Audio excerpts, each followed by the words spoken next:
ഈ വർഷം അവസാനത്തോടെ ഇനി നിയമസഭാ തെരഞ്ഞെടുപ്പ് നടക്കാൻ പോകുന്ന സംസ്ഥാനമാണ് ബീഹാർ. ഇപ്പോൾ ബീഹാറിൽ നോർവേ എന്ന് പറയുന്ന രാജ്യം ഇടപെടുന്നതിൻ്റെ വാർത്തകൾ കേൾക്കുന്നു. എന്തായിരിക്കും അത് തമ്മിലുള്ളൊരു കണക്ഷൻ? സത്യത്തിൽ ഈ നോർവേ ഒരു നിഷ്പക്ഷ രാജ്യമായിട്ട് ഭാവിക്കുന്നൊരു രാജ്യമാണ്. പല രാജ്യങ്ങൾ തമ്മിൽ തർക്കമൊക്കെ നടക്കുമ്പോഴേ ഓസ്ലോ അല്ലേ, ഓസ്ലോ കരാറെന്ന് നമ്മൾ പലതിലും പറയാറുണ്ട്. പണ്ട് ലോകയുദ്ധം കാലം മുതൽ അവർ ഓസ്ലോയിൽ കരാർ ഒപ്പിട്ടു എന്ന് പറഞ്ഞിട്ട് നോർവേ വലിയ മധ്യസ്ഥ രാജ്യമായിട്ടും ഒക്കെ ഭാവിക്കുന്ന രാജ്യമാണ്. പക്ഷേ പല സ്ഥലത്തും പലതരം രാജ്യങ്ങളെ അട്ടിമറിക്കാൻ കൂട്ടുനിന്നിട്ടുള്ള രാജ്യമാണ് നോർവേ. പക്ഷെ കേൾക്കുമ്പോൾ തോന്നുന്നു ഇതൊരു മധ്യസ്ഥ രാജ്യമാണല്ലോ എന്ന്. ഇപ്പോൾ ഇവരെന്താ സംഭവിച്ചിരിക്കുന്നതെന്ന് വെച്ചാൽ, നോർവേയുടെ ഇന്ത്യയിലെ സ്ഥാനപതി മേ എലിൻ സ്റ്റീനർ 8-ാം തീയതി കഴിഞ്ഞ ദിവസം ബീഹാറിൽ ഈ പ്രശാന്ത് കിഷോർ ഉണ്ടല്ലോ, അയാൾ ബീഹാറുകാരനാണല്ലോ, പല പാർട്ടികളെയൊക്കെ ഉപദേശിക്കാറുണ്ട്, തെരഞ്ഞെടുപ്പ് തന്ത്രമൊക്കെ പറഞ്ഞു കൊടുക്കും. ഇപ്പം അയാൾ തന്നെത്താനെ തമിഴ്നാട്ടിൽ വിജയ്ക്ക് തെരഞ്ഞെടുപ്പ് തന്ത്രമൊക്കെ പറഞ്ഞു കൊടുത്തു അല്ലേ. വിജയ് മുഖ്യമന്ത്രിയാവും എന്നാണ് വിജയ് കരുതുന്നതെന്ന് തോന്നുന്നു, സിനിമാ നടൻ.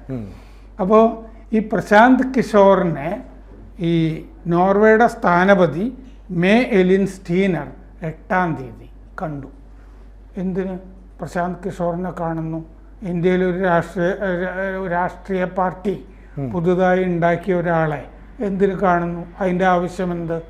അപ്പോൾ എന്തൊക്കെയോ പിന്നണിയിൽ ഉണ്ട്. ഇത് നോർവേ ഒരു അട്ടിമറി രാജ്യമാണ് എന്ന് പറഞ്ഞതിന് തെളിവാണ് അവർ Libya, Ethiopia, Syria, Sri Lanka, Colombia തുടങ്ങിയ രാജ്യങ്ങളിൽ നടത്തിയ അട്ടിമറി ശ്രമങ്ങൾ. ചിലതൊക്കെ മറ്റ് രാജ്യങ്ങളുടെ കൂട്ടത്തിലുമൊക്കെയാണ് ചെയ്തിരിക്കുന്നത്. 2011 ലിബിയയിൽ നാറ്റോ രാജ്യങ്ങൾ ബോംബിങ് നടത്തി. എന്തിനാന്ന് വെച്ച് കഴിഞ്ഞാൽ, മുഅമ്മർ ഗദ്ദാഫി ഉണ്ടല്ലോ, ലിബിയയുടെ രാഷ്ട്രത്തലവൻ, ഗദ്ദാഫിയെ അട്ടിമറിച്ച് അവിടെ നിന്ന് ഓടിക്കാൻ വേണ്ടിയിട്ടുള്ള നാറ്റോയുടെ ബോംബിംഗ് ആണ്. ആ നാറ്റോ ബോംബിങ്ങിൽ നോർവേ പങ്കെടുത്തിരുന്നു. നോർവേ ഒരു രാജ്യത്തിൻ്റെ പങ്കെടുത്തിരുന്നു അട്ടിമറി യുദ്ധത്തിൽ. 596 വ്യോമ ദൗത്യങ്ങൾ സോർട്ടീസ് നടത്തിയിരുന്നു നോർവേ. 596 588 ബോംബുകൾ ലിബിയയിൽ നോർവേ കൊണ്ടിട്ടു. 588 ബോംബുകൾ എന്ന് പറഞ്ഞാൽ അരാജകത്വം ഒരു സ്ഥലത്ത് ഉണ്ടാവണം എന്ന് അത്യാവശ്യമൊക്കെ ആഗ്രഹമുള്ള രാജ്യമാണ് നോർവേ. അപ്പോൾ പിന്നെ അതിനു വേണ്ടിയിട്ട് വ്യാജ മനുഷ്യാവകാശ ആരോപണങ്ങളൊക്കെ കൊണ്ടുവരാനൊന്നും നോർവേക്ക് മടിയില്ല. ഇന്ന രാജ്യത്ത് ഹ്യൂമൻ റൈറ്റ്സ് വയലേഷൻ നടക്കുന്നു, എളുപ്പമല്ലേ പറയാൻ? 4-5 ഉദാഹരണം. ഏറ്റവും കൂടുതൽ ഹ്യൂമൻ റൈറ്റ്സ് വയലേഷൻ നടക്കുന്ന സ്ഥലം അമേരിക്കയാണെന്നും പലർക്കും വേണമെങ്കിൽ സ്ഥാപിച്ചുകൂടെ, ഇല്ലേ? റേസിസം ഒക്കെ ഇല്ലേ? അപ്പോൾ ഇവർ അന്ന് പറഞ്ഞിരുന്നു വയാഗ്ര ഫ്യൂവൽഡ് മാസ് റേപ്പ് എന്ന് പറഞ്ഞിരുന്നു. ലിബിയയിലെ വയാഗ്ര കാരണം ഒരുപാട് കൂട്ടബലാത്സംഗങ്ങൾ നടക്കുന്നു. ഒരു ഹ്യൂമൻ റൈറ്റ്സ് വയലേഷനായിട്ട് അന്ന് പറഞ്ഞതാണ്. ഗദ്ദാഫി ആർക്കൊക്കെയോ വയാഗ്ര കൊടുക്കുന്നു, അവരെല്ലാം പോയി പെണ്ണുങ്ങളെയൊക്കെ ബലാത്സംഗം ചെയ്യുന്നു. വയാഗ്ര ഫ്യൂവൽഡ് മാസ് റേപ്പ് എന്ന അക്കാലത്ത് പറഞ്ഞിരുന്നതാണ്. ഈ ഇറാഖിൽ സദ്ദാം ഹുസൈനെ പുറത്താക്കാനായിട്ട് അയാൾ വെപ്പൺസ് ഓഫ് മാസ് ഡിസ്ട്രക്ഷൻ ഉപയോഗിച്ചിരുന്നു എന്നല്ലേ അമേരിക്കൻ കൂട്ടരും പറഞ്ഞിരുന്നു. നാറ്റോ രാജ്യങ്ങൾ അല്ലേ, ജൈവായുധങ്ങൾ, രാസായുധങ്ങൾ. യുദ്ധം കഴിഞ്ഞപ്പോൾ വെളിപ്പെട്ടു അങ്ങനെയൊന്നും ഉണ്ടായിരുന്നില്ല എന്നുള്ളത്. അപ്പോൾ ഡീപ് സ്റ്റേറ്റ് പ്രവർത്തിക്കുന്ന ഒരു സ്ഥലമാണ് നോർവേ. ഡീപ് സ്റ്റേറ്റ് എന്ന് പറഞ്ഞ ഇംഗ്ലീഷ് വാക്കിന് പകരം അവിടെ മാക് നോർഗേ എന്നാണ് പറയുക. അത് ഓസ്ലോയിലാണ് അതുള്ളത്. നാറ്റോ മുമ്പ് CIA ഒക്കെ ആയിട്ട് ചേർന്നിട്ടൊക്കെ പല ഓപ്പറേഷൻസും നടത്തിയതിന് തെളിവുണ്ട്.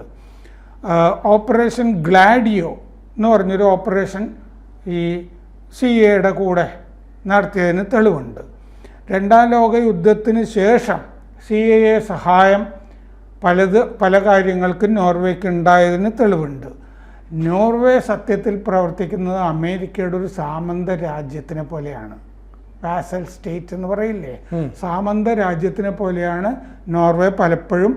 നോർവേ നിഷ്പക്ഷ രാജ്യമാണ് എന്ന് പലരും കരുതിയിട്ടുണ്ടെങ്കിൽ അവർ അമേരിക്കയ്ക്ക് വേണ്ടിയിട്ടാണ് ആ മധ്യസ്ഥ ശ്രമം നടത്തുന്നത് എന്ന് കരുതിയാൽ മതി. ലോകത്തിലെ ഏറ്റവും വലിയ ആയുധ ഇറക്കുമതി നടത്തുന്ന രാജ്യമാണ് നോർവേ. അതാരെങ്കിലും ശ്രദ്ധിക്കുമോ? അങ്ങനെ ഏറ്റവും കൂടുതൽ ആയുധങ്ങൾ വാങ്ങുന്ന ഒരു രാജ്യമാണ് നോർവേ. യുദ്ധങ്ങളിലും പങ്കെടുക്കാറുണ്ട്. 1.4 ട്രില്യൺ ഡോളർ, 1.4 ട്രില്യൺ ഡോളറിൻ്റെ ഓയിൽ വെൽത്ത് ഫണ്ടുള്ള രാജ്യമാണ് നോർവേ. എന്ന് പറയുമ്പോൾ അട്ടിമറിക്ക് പ്രയോഗിക്കാൻ ധാരാളം ഫണ്ട് കയ്യിലുണ്ട്. അപ്പോൾ ഈ യുക്രൈൻ അധിനിവേശം വന്നല്ലോ റഷ്യയുടെ. അപ്പോൾ റഷ്യയുടെ കയ്യിൽ നിന്ന് യൂറോപ്യൻ നാറ്റോ രാജ്യങ്ങൾ എണ്ണ മേടിക്കില്ല, ഉപരോധം വന്നല്ലോ. പക്ഷെ നോർവേയിൽ നിന്ന് വാങ്ങിക്കാമല്ലോ.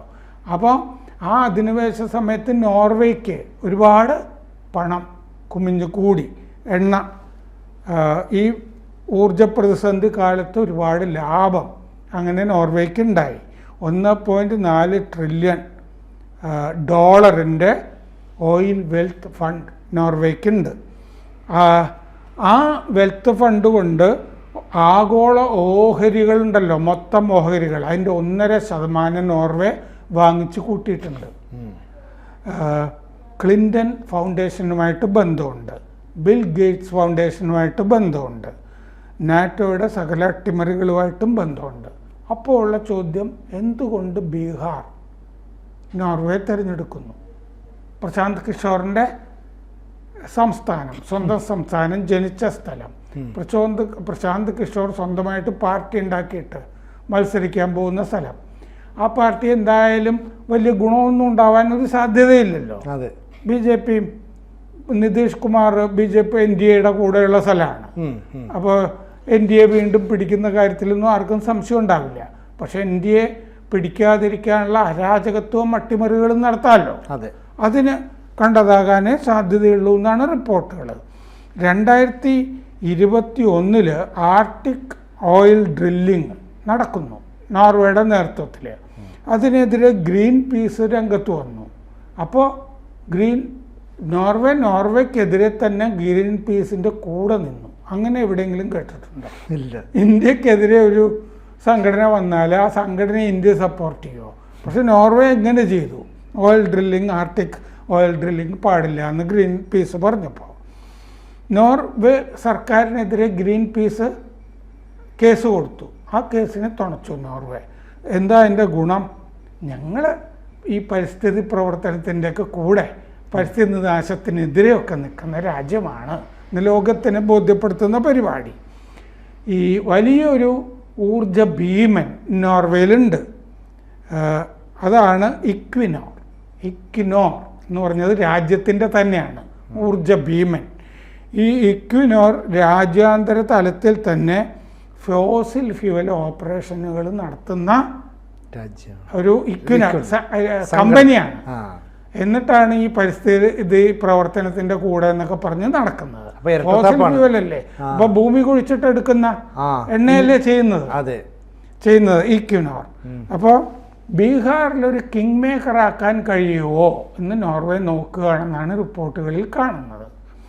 അപ്പോൾ എനർജി ഇമ്പീരിയലിസം, ഊർജ സാമ്രാജ്യത്വം നടത്തുന്ന ഒരു രാജ്യമാണ് ഈ ഇക്വിനോറിനെ വെച്ചിട്ട് നോർവേ.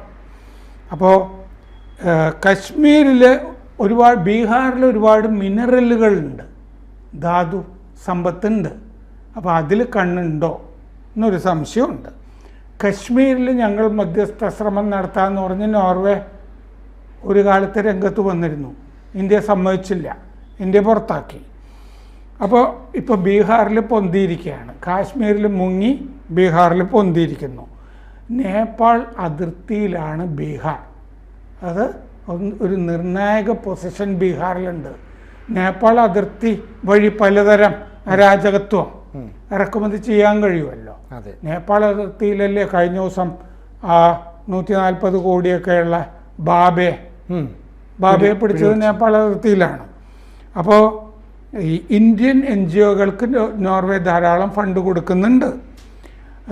മുൻ നോർവേ പ്രധാനമന്ത്രി ജെൻസ് സ്റ്റോൾട്ടൻബർഗ് ഒരിക്കലൊരു കാര്യം പറഞ്ഞിട്ടുണ്ട്. ഇപ്പോൾ നാറ്റോയുടെ സെക്രട്ടറി ജനറലാണ് നോർവേയുടെ പഴയ പ്രധാനമന്ത്രി. നാറ്റോയുടെ മൊത്തം സെക്രട്ടറി ജനറലാണ് നാറ്റോ രാജ്യങ്ങളുടെ ജെൻസ് സ്റ്റോൾട്ടൻബർഗിനോട് ഒരിക്കൽ ചോദിച്ചു, എന്തിനാണ് നിങ്ങൾ ലിബിയയിൽ ഗദ്ദാഫിയുടെ ഭരണകൂടത്തിനെ അട്ടിമറിച്ചത് എന്ന് ചോദിച്ചു. അപ്പോൾ അയാൾ പറഞ്ഞു, ലിബിയയിൽ ഞങ്ങൾ ആക്രമണത്തിൽ പങ്കെടുത്തത് ഞങ്ങളുടെ വ്യോമസേനയ്ക്ക് പരിശീലനത്തിന് വേണ്ടിയിട്ടാണ് എന്ന്.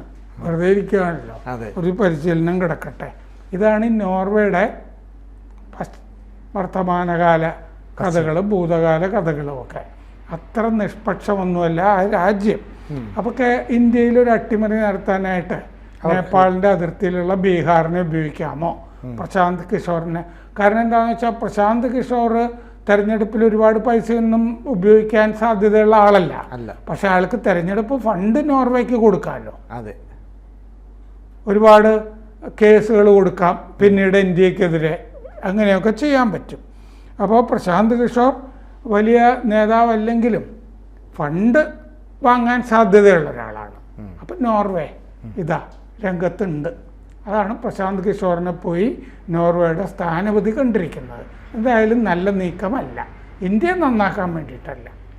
കൂടുതൽ വാർത്തകളും വിശേഷങ്ങളും നിങ്ങളിലേക്ക് എത്താൻ ABC മലയാളം സബ്സ്ക്രൈബ് ചെയ്യുക, ബെൽ ബട്ടണും അമർത്തുക.